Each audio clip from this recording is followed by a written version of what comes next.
po mga ka-farmers. Ngayon ay meron kasi nag-offer sa akin ng magandang klaseng sisiw daw. Kaya medyo nagka-interest naman ako. Kaso lang nandun po yun sa kabilang isla. Kaya pupuntahan po natin para makita po natin yung sisiw. At ganun din para makita na din po natin yung nag-offer sa akin ng sisiw.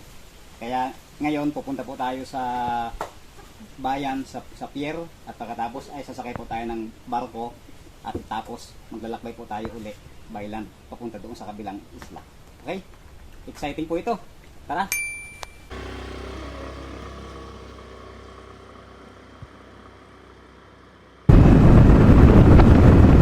Ang init mga ka-farmers ng ating biyahe. Ayan. Kanina ay dumaan po muna tayo dun sa gasoline station. Mamaya malalaman din naman natin kung gaano ba katipid itong Burgman na to. Yung ating pupuntahan po mga ka-farmers galing dito ay 10 km papunta dun sa bayan. Tapos sakay po tayo ng barko.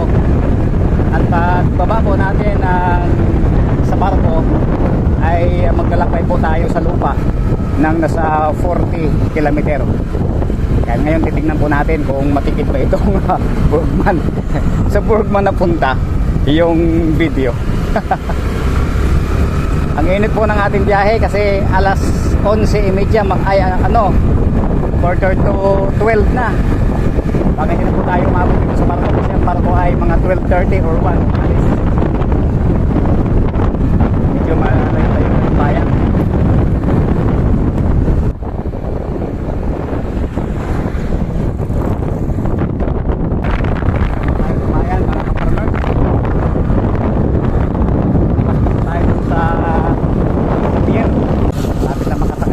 Para makaiwas sa init.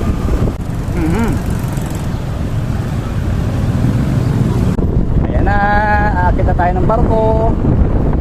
Aakyat na ng barko.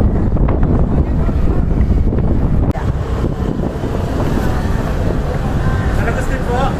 San Agustin lang po.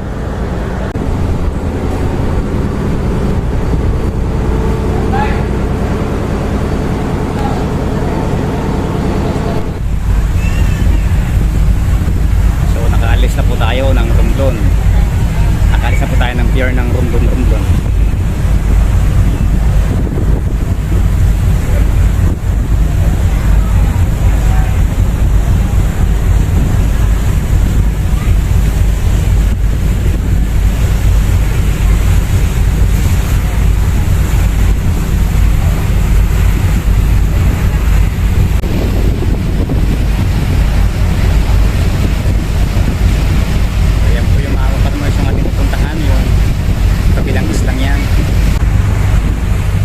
Malapit na sa pier.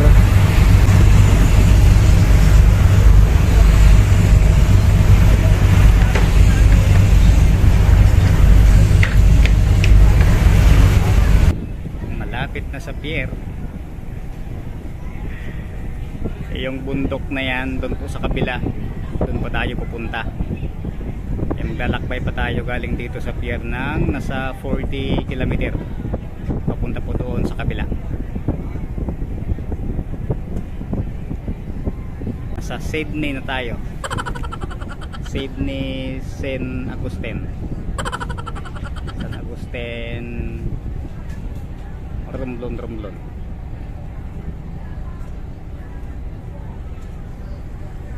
Five minutes later. Nakalabas na po ng barko.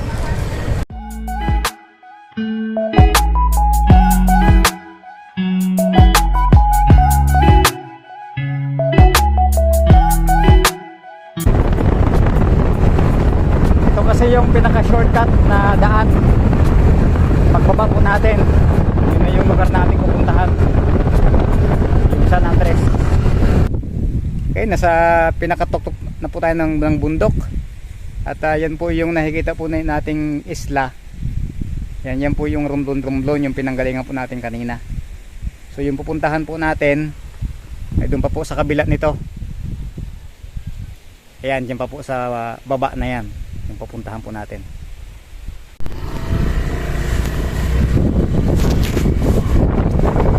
Okay, pababa na po tayo.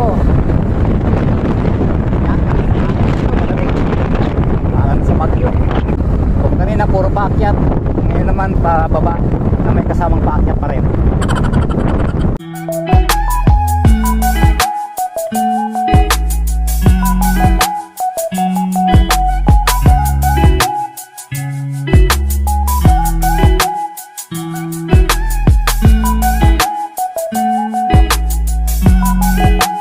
So nandito na po tayo mga ka-farmers, nakita ko na po yung kanilang bahay at galing na po kami sa kanilang bahay. Yan po yung EDP na yan, yung ating susundan. Ngayon ay pupuntahan po natin yung kanilang farm at para makita po natin yung kanilang mga sisig na makapagpag natin. Okay, pagkatapos magmotor, nagbarko, tapos nagmotor ulit. Tapos ngayon naman ay naglalakad sa ilalim ng kanyugan. Mukhang malapit na tayo dun sa kanilang mga kulungan. Anong masasabi mo? Bukit pa din. Ayan o. Ilang ano na to, sir? Ilang amoy Ay, yung ano, sana yan, pero may nangamam na dahil yung pagkain kasi nag-isang po kami. Ilang ano po to? Ilang linggo?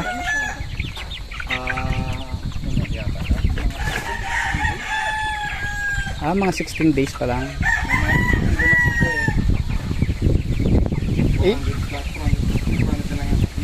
Yun pong ilalim nito, hindi po ninyo nilalagay ng ano, iba?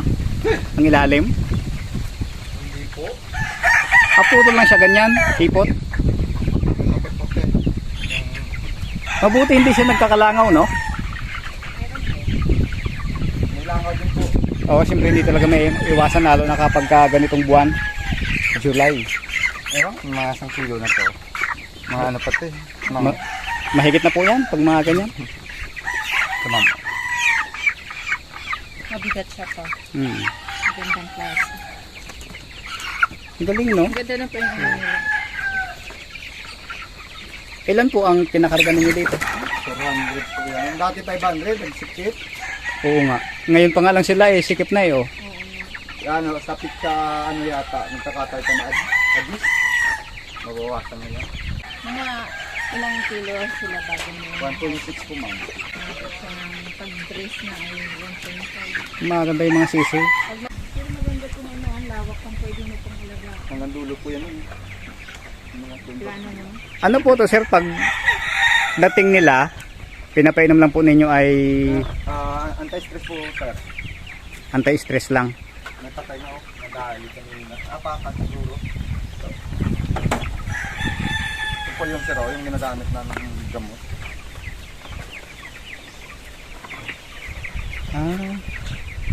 Pang ano? LBI. Oh, pang ano niya. Bagong molasses po. Saan yan nakakabili ng ganyan? Order yata din sir. Parang wala kasi dito sa amin. Ang ganda nga yan, oh. Wala siyang sipon. Wala po yan sir. Hindi nakadaming sipon yan. Simula Tsaka- sisiw hanggang ngayon. At saka napansin ko, karamihan lalaki. Pag-laki niya. Pag mga babae kasi mga mabagal lumaki. Mantala kapag mga ganito, Molasses po. Ginagamit na nun. Bali ano no, alternate po. Kunwari, molasses na ngayon. Bago yung dilaw. Tubig. Ano lang. Alternate lang. Wala kaming ginagamit na ano. Yung mga pangsipon. Hindi kasi ganun. hindi kasi nadaan. Yan. So nanggaling na po kami mga to-farmers kanina doon sa kanilang farm. Yan. At ngayon ay nandito kami sa ano ba to? Ano bang lugar to? Ba't may dagat doon sa likod? Video daw ng San Andres. Ayan. Mamaya-maya na po kami babiyahe uli. Pabalik doon sa bayan na aming pinalisan kanina. Ayan. So medyo magpapahinga-hinga muna kami ng konti. So ngayon ay mga ka-farmers ay nakita po natin yung kanilang mga sisiw. Makaganda talaga yung kanilang mga sisiw. Ano daw po yun 14 to 16 days yung mga sisiw kanina na ating na ano kita. Kahit nga medyo masikip sila doon sa kanilang kulungan pero okay naman sila. Ayan.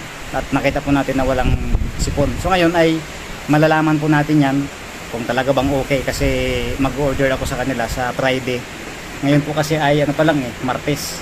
So sa Friday At mag-order po tayo sa kanila para mapatunayan po talaga natin kung maganda yung quality ng kanilang mga sisiw. At least ay nakita po natin kanina, yung supplier ay nasa Maynila. So yung anak lang niya kanina at saka yung kanyang bayaw ang ating nakausap.